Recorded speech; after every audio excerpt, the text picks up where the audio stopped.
Hello everyone, welcome back to my channel Payel's makeover. আজকে পায়েলস মেকওভারে আজকেও একটা আই মেকআপ টিউটোরিয়াল নিয়ে এসেছি।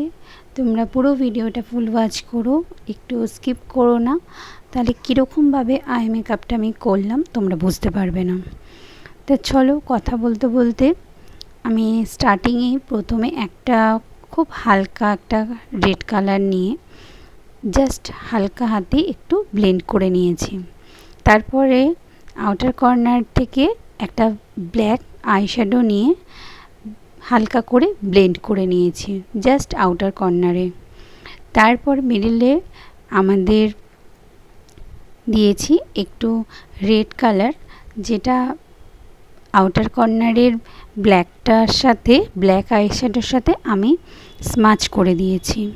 তারপর ইনার কর্নারে দিয়েছি হচ্ছে একটা হোয়াইট শিমার।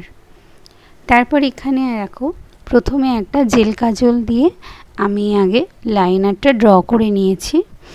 তারপরে কীরকমভাবে আইলাইনারটা পরাচ্ছি তোমরা দেখো, বুঝতে পারবে। এখন যেই রকমভাবে আইলাইনার পরে একটা উইংস করে সেই উইংস আইলাইনারটা করার চেষ্টা করছি, তা তোমরা দেখো। আর ফ্রন্টে ইনার কর্নারে জাস্ট সরু করে একটা লাইন্স করে দিয়েছি, একদমই মানে না বোঝার মতো। আর আউটার কর্নারে উইংস করেছি। এবার জেল কাজলটাকে এখানে লিকুইড লাইনার দিয়ে লক করে দিলাম। তারপর কাজলটাকে স্মাচ করে দিলাম। কীরকম লাগলো জানিও।